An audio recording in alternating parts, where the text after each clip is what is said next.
kids, comics. Silver-haired Bronze Age babe here, yakking about our comic book collection and wishing all of you a happy new year. So for my first video in 2025, no surprise, I'm going to talk about Lois Lane. I'm going to talk about, first of all, let me just mention that that's a new addition to the collection. That's an ad for the Lois Lane Enemy of the People series that came out a few years ago, written by Greg Rucka and the art by Mike Perkins, which if you haven't read it, I would strongly advise you to do so, because it's just a great mini series or maxi series, whatever they call it, with Lois Lane using her superpowers, and that means her skills as a journalist. Interestingly enough, of late, Lois Lane has different superpowers these days. She is a new Superwoman. Oops. I really don't mean to throw it around like that. This is a foil cover, a foil variant of, I think it's Superman number 19, the first issue that Lois Lane appears as a Superwoman character in this current story arc.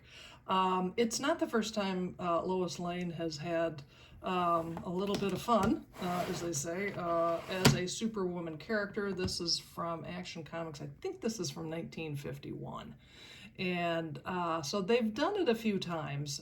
It's always been temporary, like for 1 or 2 issues tops, or a dream sequence or whatever. But so it's not a new concept.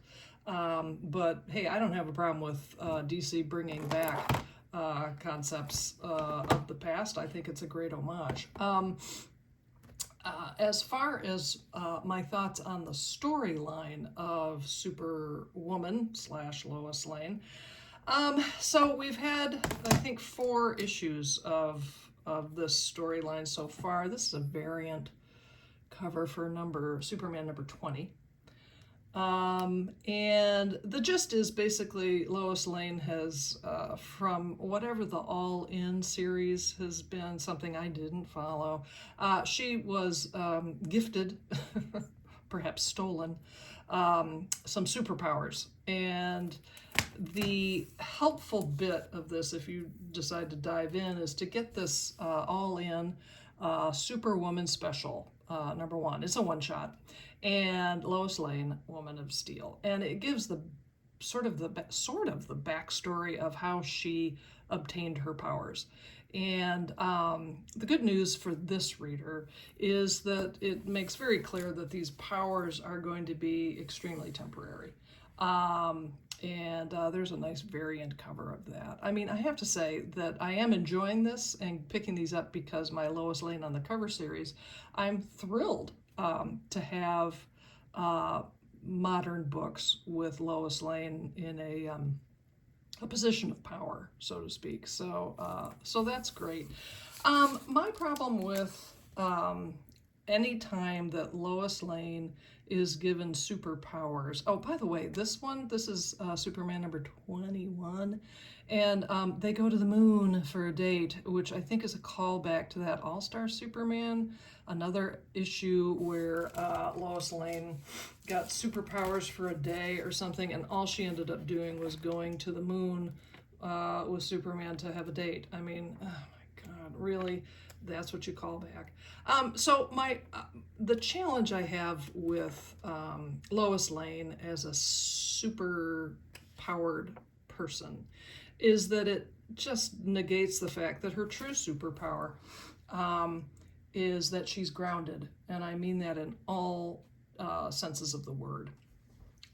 Yes, she can't fly, but she's also a grounding factor for Cal. And quite frankly, her superpower is her abilities as a journalist.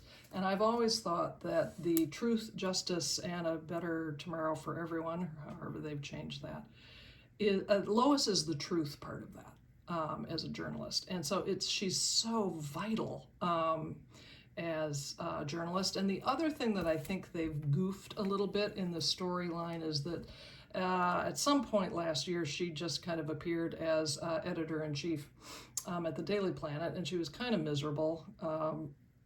which one can understand, but I personally would have been intrigued to see if Perry White had been replaced by someone else who was in conflict with Lois Lane. I like the idea of having her be editor-in-chief, but I wish there had been another step, so that she could step into the job willingly and eagerly, rather than, oh, woe is me, I'm miserable sitting behind the editor's desk. I think it would have made this particular story arc maybe a little more interesting, because maybe she'd have to have a little bit of conflict. Well, which do I want to do? Superheroing thing and flying around, which, by the way, she's not doing much of anything, or superheroing as a journalist and looking for truth in a world that really, really needs it. So that's my thoughts on Lois Lane as Superwoman. Listen, it's on my pull list. I'm I'm gonna read this arc till the bitter end, and like I say, I'm just happy and thrilled to have Lois Lane on the cover of Superman comic books again. Well, there you have it. Thanks so much for stopping by. I'll see you next time.